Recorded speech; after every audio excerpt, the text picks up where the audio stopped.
لا مکان اللہ لا زمان اللہ لا مکان اللہ لا زمان اللہ تو نے بندوں کے دل میں محبت سے اپنے بنایا مکان، نور سے بھر دیے تو نے دل تو جو ہے لامکان۔ بسم اللہ الرحمن الرحیم۔ تمام معزز مہمانان گرامی کو پروگرام کی دوسری نشست میں خوش آمدید کہتا ہوں۔ عزیزان محترم، جسے میں نے عرض کیا تھا کہ اس وقت الحمدللہ اس پنڈال میں یہ جو 5 سے 7 ہزار کا منتخب مجمع بیٹھا ہے، اس میں تشریف لانے والے ہر مہمان ہمارے لیے بہت ہی معزز ہیں۔ اس کے ساتھ ساتھ مختلف شعبہ ہائے زندگی سے کچھ منتخب لوگوں کو دعوت دی گئی ہے۔ اس دور کو نشر و اشاعت کا دور سمجھا جاتا ہے، اور شاید اس شعبے میں جو تیز رفتار ترقی ہوئی ہے اس کے نتیجے میں لوگوں تک اپنے پیغام پہنچانے کے جو نت نئے ذرائع آئے ہیں، اس نے جہاں بہت سی چیزیں آسان کی ہیں وہاں بہت سے معاملات کو پیچیدہ اور مشکل بھی کیا ہے۔ ہمارے ملک میں بھی صورتحال ایسے محسوس ہوتی ہے کہ اس کے مثبت پہلو کی بجائے اس کی منفی چیزیں زیادہ لوگوں تک پہنچ رہی ہیں، اور اس حوالے سے ایک انتشار، بے چینی اور سنسنی خیزی ہر طرف دکھائی دیتی ہے۔ اور اس وقت معاشرے میں جو صورتحال ہے اس کی ابتری کی ایک بڑی وجہ میڈیا کو قرار دیا جا رہا ہے۔ خاص طور پر ان حالیہ دنوں میں کچھ واقعات نے مزید اس تصور کی تائید کی ہے۔ میڈیا کی دنیا سے آج ایک بڑا معزز نام جن کو 2 حوالوں سے ان کا تعارف کیا جاتا ہے، اور دونوں طرف وہ ان دونوں شعبوں میں ایک فرد فرید ہیں۔ ایک بڑے معروف بیوروکریٹ بھی ہیں اور ایک معروف صحافی اور کالم نگار بھی ہیں، بڑے شستہ، اچھے، شائستہ اور سنجیدہ خیالات رکھنے والے اور لوگوں تک پہنچانے والے۔ اور ایسا محسوس ہوتا ہے کہ اس دنیا میں جہاں پر افکار کا اور پریشان خیالات کا ایک جنگل ہے، ایک ہجوم ہے، وہاں پر ایک شخص ہاتھ میں چراغ لیے ہوئے کوئی حق بات، سچی بات اچھے طریقے سے کرنے والا اہل حق کا نمائندہ ان محاذوں پر موجود ہو۔ میں دعوت دوں گا جناب اوریا مقبول جان صاحب کو کہ تشریف لائیں، اپنے خیالات کا اظہار کریں۔ معروف صحافی، کالم نگار، بیوروکریٹ جناب اوریا مقبول جان صاحب۔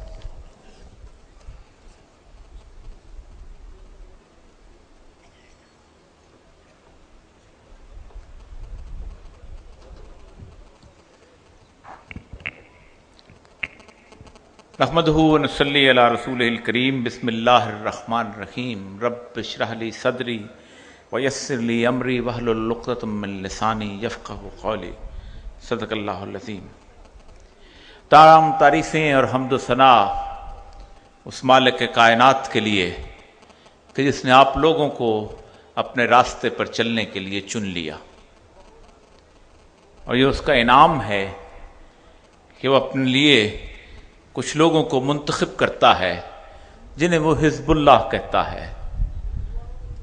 بڑے خوش بخت ہوتے ہیں وہ لوگ کہ جو اس کائنات کی جو 2 قومی نظریے کی تقسیم میرا اللہ کرتا ہے کہ ایک طرف حزب اللہ ہے اور دوسری طرف حزب الشیاطین، اس میں وہ اللہ کے دھڑے کے ساتھ ہیں۔ حضرات گرامی، جو موضوع مجھے دیا گیا ہے اس کو میں ایک کتاب الفتن کی اس حدیث سے شروع کروں گا جو سرکار دو عالم صلی اللہ علیہ وآلہ وسلم نے کہا تھا۔ آپ نے فرمایا کہ دجال کی آمد سے پہلے کے چند سال دھوکے اور فریب کے سال ہوں گے۔ میڈیا جس کو آپ بہت خوبصورت سی چیز سمجھتے ہیں، یہ بہت عرصے سے انسان کا ایک المیہ بھی رہا ہے اور اس کی خوبصورتی بھی رہی ہے۔ یہ زبان و بیان اور قلم، یہ 2 ایسی چیزیں رہی ہیں کہ جنہوں نے انسانوں کے ساتھ کھیلا بھی اور انسانوں کے ساتھ انسانوں کی رہنمائی بھی کی. ایک زمانے میں تحریر ہوتی تھی، اس تحریر کو لوگ پڑھتے تھے اور پڑھ کے اس کے دیوانے ہوئے جاتے تھے، اس آدمی کو ڈھونڈتے تھے.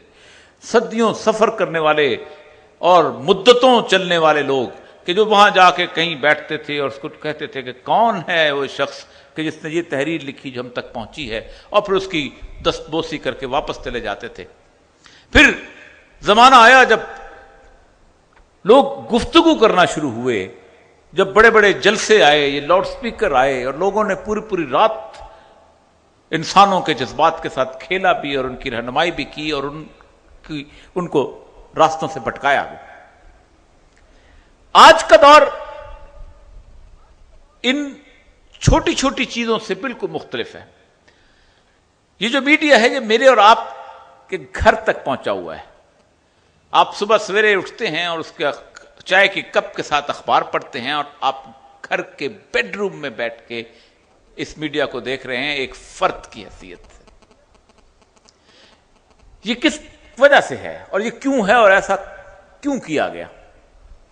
میڈیا دو لوگوں کا ساتھی ہے، دو چیزوں کا ساتھی ہے.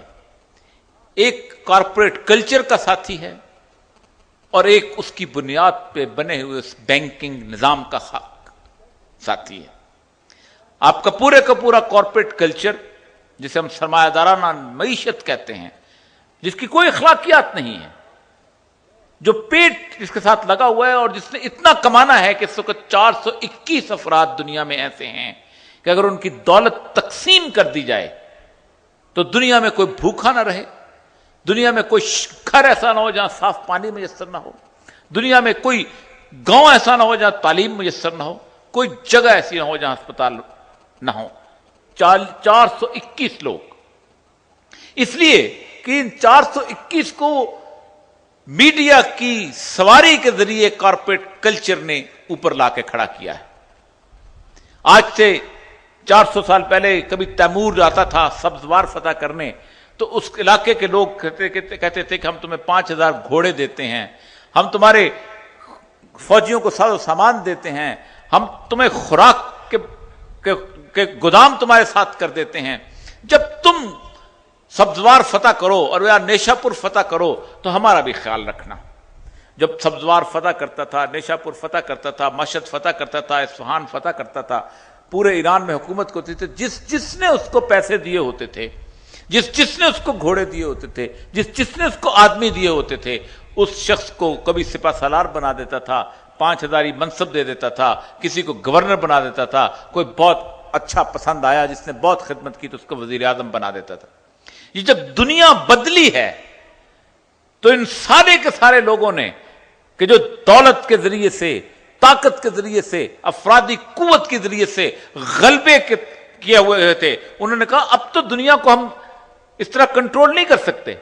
تو انہوں نے جمہوریت نام کی ایک چڑیا ایجاد کی جو ایک فرعون کا اختیار 400 فرعونوں کے درمیان تقسیم کرتی ہے. اس چڑیا کے اندر ان 400 فرعونوں کو کون سلیکٹ کرتا ہے؟ انہوں نے گھوڑے نہیں دیے، انہوں نے پارٹی فنڈنگ شروع کی. اور یہ پارٹی فنڈنگ کی صورتحال یہ ہے کہ 6.4 ارب ڈالر اوباما خرچ کرتا ہے تو جیتتا ہے، 4.5 ارب ڈالر بش خرچ کرتا ہے تو جیتتا ہے. اور جس وقت وہ یونیکال کا کارپوریٹ کلچر کا نمائندہ وہ جب کہتا ہے کہ طالبان نے میرے ایگریمنٹ پر سائن نہیں کیا تم ان پہ حملہ کیوں نہیں کرتے، تو عوام سے نہیں پوچھتا. یہ سب سے بودا فکرہ ہے کہ will of the parliament speaks, will of the people speaks in the parliament. کبھی کسی نے نہیں پوچھا will of the donor speaks in the parliament. جو پیسہ دیتا ہے اسی کی بات بولی جاتی ہے. اسی لیے اقبال نے کہا تھا ابلیس کی مجلس شورا کے اندر کہ ہم نے خود شاہی کو پہنایا ہے جمہوری لباس، جب کبھی آدم ہوا ہے خود شناس و خود نگر. یہی وہ صورت ہے کہ وہ کہتا ہے کہ گریز از طرز جمہوری غلام پختہ کارشو کہ از مغز 200 خر فکر انسانی نمی آئی. 200 گدوں کے دماغ سے انسانوں کی فکر نہیں پیدا ہو سکتی. اس کا شو پیس میڈیا ہے. اب اس میڈیا کو چلاتا کون ہے؟ کارپوریٹ کلچر چلاتا ہے. اس کارپوریٹ کلچر کی ایک ہی ڈیمانڈ ہے، صرف ایک ڈیمانڈ، کہ جو خواب